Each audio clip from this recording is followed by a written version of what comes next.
In the quiet valleys of India, a young couple thought they had found peace. But when the shadows of the grove began to move, James and Clara realized the land was not theirs alone.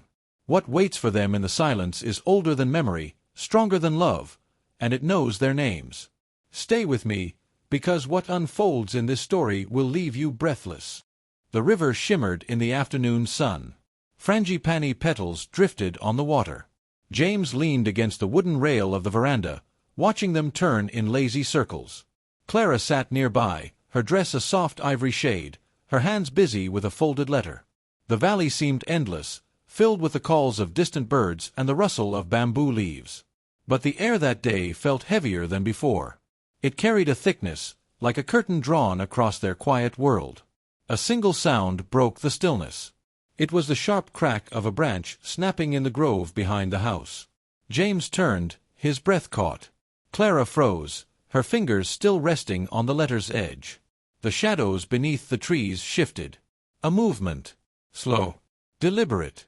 The scent of frangipani seemed stronger, almost overwhelming, as if the air itself was warning them. James stepped forward, the floorboards creaking under his boots. The silence after the sound was even worse than the sound itself. Then came the cry of a bird, loud and piercing, echoing through the valley. It made Clara flinch. She gripped the arms of her chair, her knuckles white, her eyes fixed on the dark space beneath the trees. James felt the river breeze falter, as if the valley itself was holding its breath. Another sound followed. Not a branch this time. Something heavier, dragging against the earth. The letter slipped from Clara's hands. It fell softly to the veranda floor, its words lost against the wood. James did not pick it up. His eyes stayed on the grove, on the shadows that seemed to draw closer. The fragrance of the flowers mingled with something else now. A faint metallic tang, sharp and unfamiliar. He felt it in his throat before he tasted it. Clara whispered his name. Her voice was thin, almost breaking. The grove shifted again. And then, from the darkness, something stepped forward. From the darkness, something stepped forward. The shape was tall, its outline uneven, as though the light refused to settle upon it. James narrowed his eyes, yet the figure seemed to blur the harder he tried to see. The grove behind it deepened, as if every shadow leaned in to conceal its form. Clara rose from her chair, the wooden legs scraping against the veranda floor. The sound rang sharp and lonely against the valley silence. Her hand brushed against James's sleeve, searching for his steadiness. James felt her tremble. The metallic tang in the air thickened, and he realized it was not imagined. It clung to his tongue, iron-like, bitter, as though the breeze had carried it straight from the earth itself. The figure shifted. Its foot dragged against the soil, slow, deliberate, like stone across gravel. A chill ran down James's spine. He had never felt the valley grow cold before. The air had always been warm, scented, golden with sunlight. Now, a strange coolness pressed against his chest, as though the river itself had frozen in place. Clara whispered again, softer this time, her voice almost swallowed by the distance between them and the grove. The figure paused. The silence stretched, long and suffocating. Even the birds refused to call. James stepped down from the veranda, his boots sinking into the damp earth. The sound of his own footsteps startled him. Each one seemed too loud, too heavy, breaking into the unnatural stillness of the moment. The shadows thickened as he moved closer. The grove smelled of wet bark, of old wood, of something faintly sour. James's chest tightened. A memory flickered, stories told on the ship as they crossed the ocean, whispers of things that lived in wild valleys, things that were not meant to be named. The figure moved again. Not away. Not forward. Sideways, with a dragging sound that made James's teeth clench. Clara's breath caught behind him. The sound of fabric. Her skirt trembling as she clutched the railing. James lifted his head higher, forcing his voice to remain steady. "Who is there?" The valley swallowed the words. They did not echo. They simply fell and were gone. The figure answered with silence. James took another step, the ground wet beneath his feet. Something sharp pressed into his boot sole. He looked down. A petal. A frangipani petal, crushed and darkened. But the color was wrong.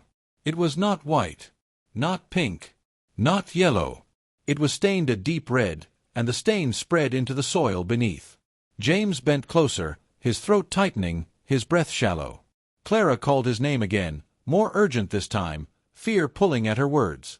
He lifted his head, slowly, and the figure was gone. The grove stood empty. Silent. Dark.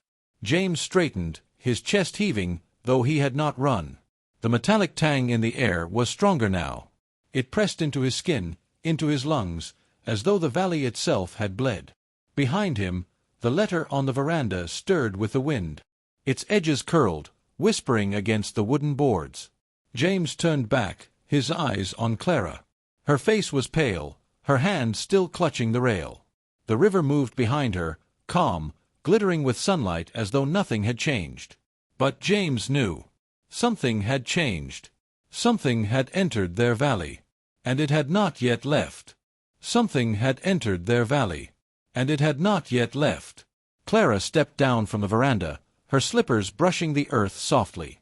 Her eyes never left the grove. James reached for her hand, gripping it firmly, grounding her against the weight of the silence.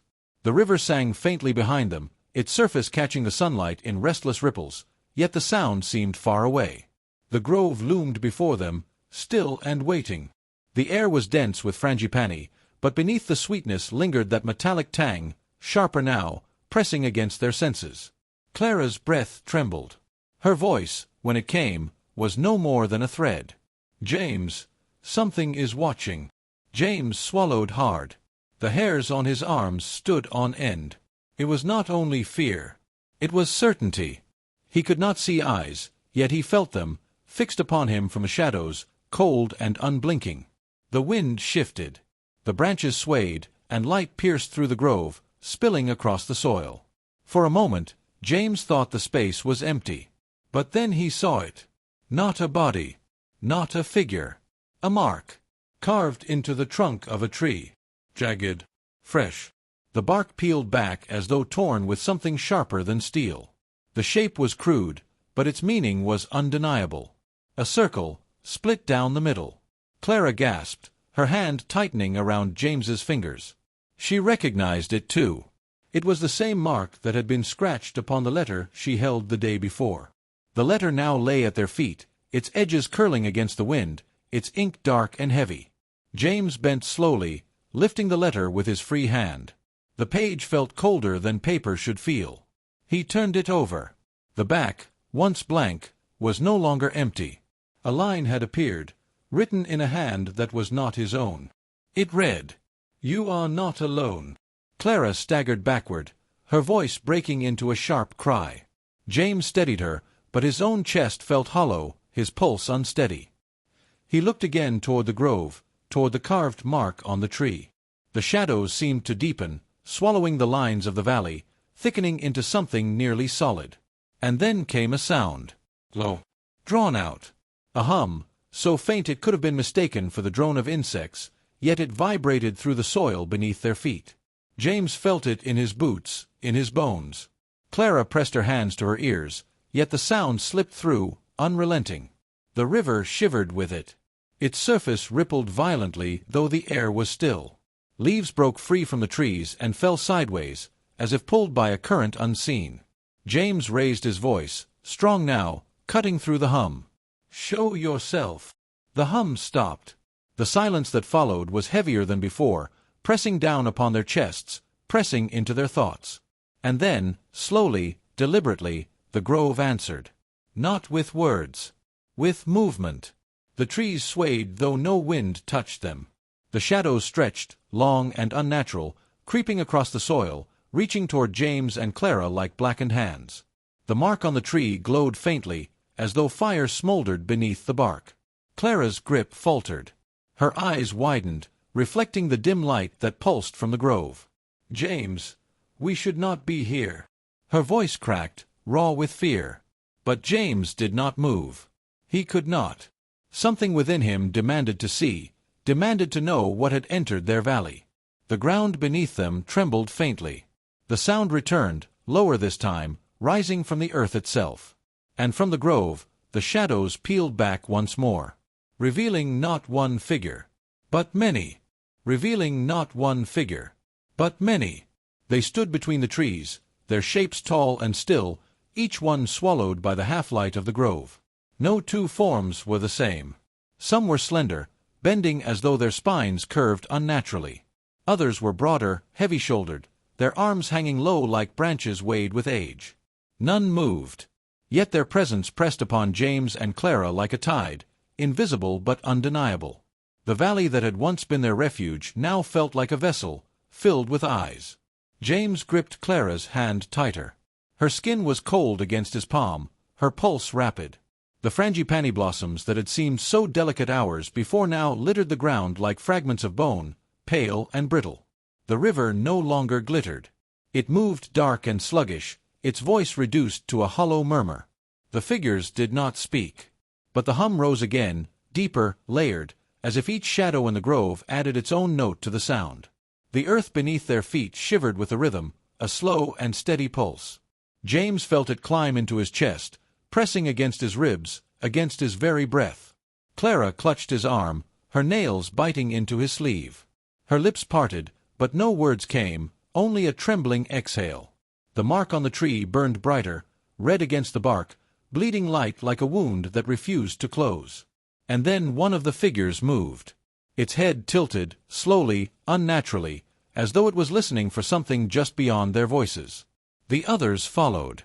One by one, each figure bent its head, their movements perfectly in unison, a silent gesture that pulled the air tighter around them.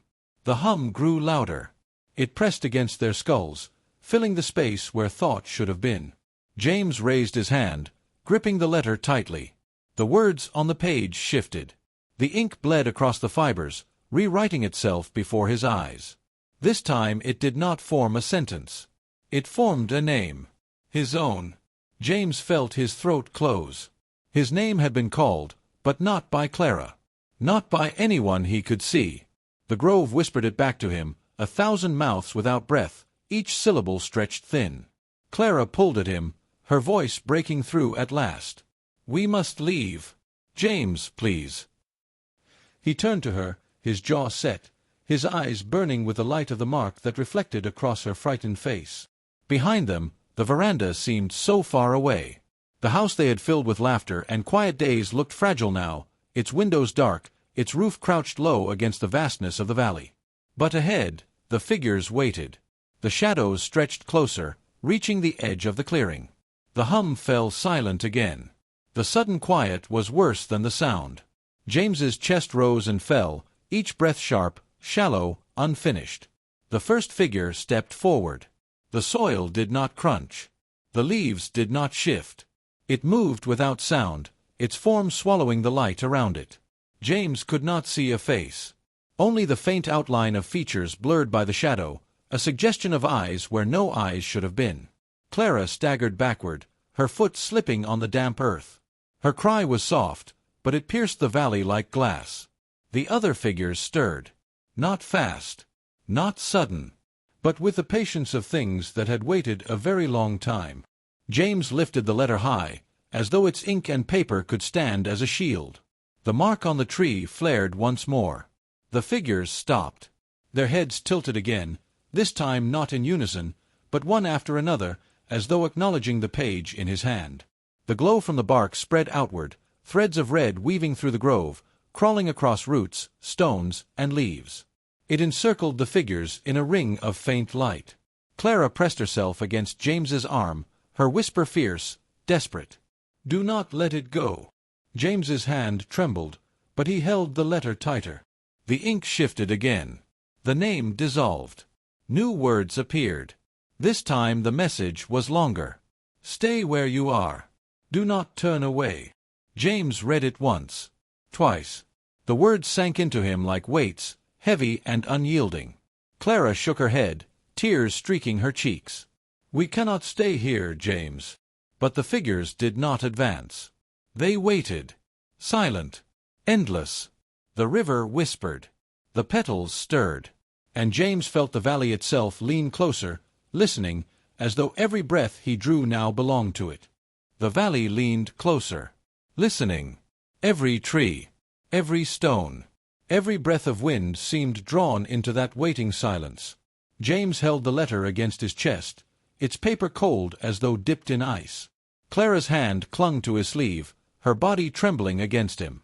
Neither of them moved. The figures did not step forward. But neither did they vanish.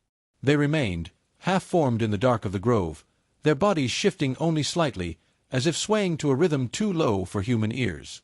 James's mind raced. His pulse beat too quickly, out of time with the stillness around him. He searched for words, for something to break the weight of the moment, but none came. The letter grew heavier in his hand. The words upon it shimmered, the ink breathing as though alive. Clara's breath brushed against his ear, soft and ragged. Her whisper carried fear, but also something else, something he could not name. "They know us, James." The mark on the tree burned brighter at her words, as if answering her. The red light climbed higher, splitting through the branches like veins of fire, tracing every limb of the grove in unnatural glow. The shadows stretched longer. They reached across the earth, curling around James's boots, wrapping across Clara's skirt. The figures remained still, yet their presence pressed closer. James could not tell if they stood 10 steps away or 100. Their distance was a trick of the light, shifting with every blink. The letter pulsed in his grip, and another line surfaced in blackened script. "Do not run." James's throat tightened. He glanced at Clara, who shook her head violently, her lips forming the words he already knew. "We must." He swallowed hard, torn between the warning on the page and the terror in her eyes. The air thickened. Every breath drew slowly, painfully, as though the valley itself weighed upon their lungs. The hum returned. This time deeper. It rose not only from the ground, but from within their bones. James's teeth rattled. Clara pressed both hands against her ears, her eyes wide, her face pale beneath the trembling glow of the trees. The sound did not relent. It carried with it images that were not theirs. Visions flickered in James's mind, rivers filled with petals turned crimson, skies without light, houses swallowed by roots that grew in silence. He saw Clara within those visions, her form blurred and fading, her hand reaching for him through a forest of shadows. He blinked hard, forcing the images back. The figures had not moved. Yet their eyes were upon him. He could feel them now, sharp as thorns, cutting into him without touch. The letter burned hot in his hand. He hissed, nearly dropping it, but Clara's hand shot forward, steadying him, pressing his fingers tighter against the paper. The moment her skin touched his, the words shifted again. 3 new lines appeared, darker than any ink, as though carved into the paper itself. "You are mocked. You are chosen. You cannot leave." James's heart thundered in his chest. The words seemed to echo, though no voice had spoken them aloud. Clara shook her head, tears clinging to her lashes. Her grip on him was desperate now, her body trembling as though the earth itself shook beneath her feet. The grove pulsed with red light. The hum grew louder, pressing against the air until it felt thick enough to choke. And then the first figure raised its hand. It lifted slowly, unnaturally, with joints bending in ways that did not belong to flesh. The others followed, one by one, a forest of dark arms reaching upward, clawing at the canopy of branches above. The trees groaned. Their bark split. The valley trembled as though something beneath it stirred. James tightened his hold on Clara, pulling her against his chest, shielding her from the light that bled across the grove. But he could not look away. He could not close his eyes. The figures remained faceless, formless, yet in their movement he felt recognition, as though they had always known him, as though they had always been waiting. The mark on the tree burned brighter, too bright to bear, and for the first time a voice broke the silence. It was not loud. It was not shouted. It was a whisper that seemed to come from everywhere at once, slipping through the leaves, the river, the very air that filled their lungs. "James!" Clara screamed his name, but the voice had already claimed it. And the valley answered. And the valley answered. The ground beneath their feet quivered, not with the sharp violence of an earthquake, but with the steady pulse of something alive. The soil throbbed like a heartbeat, slow and deliberate, matching the rhythm of the hum that still lingered in the air. Clara clutched James's arm so tightly her nails tore into the fabric of his sleeve. Her breath came in shallow bursts, each one trembling against his chest. The letter in his hand seared hotter, the edges curling as though kissed by flame, yet it did not burn away. Its weight anchored him, though it felt less like paper now and more like stone. The grove glowed brighter, every branch lined with red veins, every leaf trembling as though whispering secrets to the figures below. The river surged suddenly, breaking its calm silence, its current twisting with violent force though no storm touched the valley. The surface reflected not the sky, but endless shadows, like a mirror to some world beneath. James stared into the water and saw not his own face. He saw hundreds. Faces blurred, eyes wide, mouths open in soundless cries. He stumbled backward, but the letter pulled him forward again, its words rearranging as though alive in his grip. New sentences bled into the parchment. You will remember. You will carry us. You cannot refuse. The figures swayed together, their hands still raised, their forms flickering like smoke caught between light and shadow. The whisper returned, curling around his name. James. This time it was not one voice. It was thousands, layered together, filling the valley, pressing against the air until the very sky seemed to bend beneath it. Clara cried out, covering her ears, falling to her knees on the trembling earth. Her sobs were swallowed by the chorus, her voice lost beneath the weight of it. James dropped beside her, wrapping his arm around her shoulders, forcing himself to speak against the storm of whispers. Leave us. His words tore from his throat, raw and desperate. But the figures did not stop. The shadows pressed closer, curling like tendrils across the soil, reaching for his boots, reaching for Clara's hands where they clutched the ground. The mark on the tree split open, spilling light that burned like molten metal, dripping into the roots below. The roots shifted. They twisted through the soil, breaking the surface, writhing like living things. They spread toward James and Clara, inching closer with every heartbeat. Clara clung to him, her voice breaking through her sobs. James, please. Please do not look at them. He tried. He tried to turn away, but the letter would not allow it. His eyes were dragged back to the grove, to the figures whose faces were slowly beginning to take shape. First the outlines of eyes, then mouths, too wide, too silent, and then expressions. Not strangers. Not unknown. Familiar. James's breath shattered in his chest. He saw Clara's face among them. Dozens of her. Smiling. Weeping. Screaming. Each one slightly different, each one twisted into some fragment of possibility that should never have been. Beside them, his own face emerged. Reflected in shadow. Eyes hollow. Mouths calling out words he could not hear. The figures swayed faster, the hum now a roar that pressed into his skull until his vision blurred. The letter writhed in his hand. The words rearranged again, each one carved deeper into the paper as though etched by a knife. You belong to us. You always belonged. Do not resist. The roots broke the soil around them, curling across Clara's knees, wrapping around her skirt, dragging her gently but firmly toward the glowing mark at the base of the tree. Her scream tore through the valley, high and desperate. James pulled her back, his body straining, the letter blazing in his hand like a brand. The figures froze. The hum faltered. For the first time, there was hesitation. The light from the mark dimmed slightly, flickering like a dying ember. Clara gasped, clutching James tighter, her tears wet against his shirt. The roots writhed but did not pull further. The figures swayed, but they did not advance. James lifted the letter high above his head, the glow of the burning ink cutting through the shadow like a blade. His voice rose, breaking, but fierce. You will not take her. The valley shuddered in response, the whispering voices rising once more. But this time, they did not speak his name. They spoke hers. Clara. The sound rolled through the trees, across the river, into the soil. 1,000 voices, calling her, binding her. Her body went rigid in his arms. Her eyes widened, filling with a light that was not her own.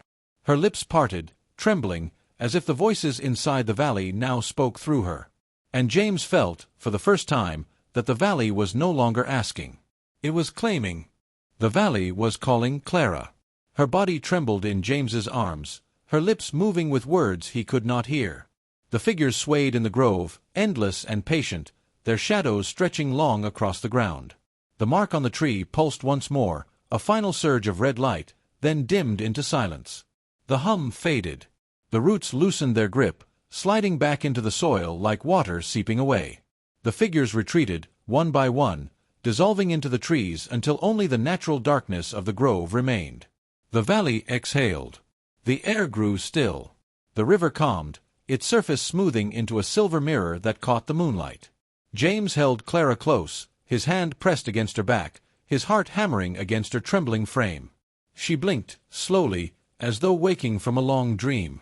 Her eyes found his, and though they were heavy with tears, they were her own again. The letter fell from his hand, drifting to the earth. It no longer glowed. Its words had faded, leaving only blank paper, pale and empty in the moonlight. The silence of the valley was no longer heavy. It was soft, almost tender, filled with the gentle chorus of night, crickets, rustling leaves, the distant splash of water against stone. Clara leaned into him, her head resting on his shoulder. Her breath came steady, calm. James closed his eyes, holding her, feeling the warmth of her presence return to him. Above them, the stars spread bright and countless, the night sky vast and unbroken. The grove stood quiet, still holding its secrets, but for now it asked nothing more. James guided Clara back toward the veranda. The house waited, its lantern glowing faintly, its walls a shelter against the darkness. Together, they stepped inside. The door closed behind them, gentle as a sigh. And though the valley watched, it remained silent. The river carried its song into the night. And James and Clara, weary but unbroken, rested in the fragile peace that followed.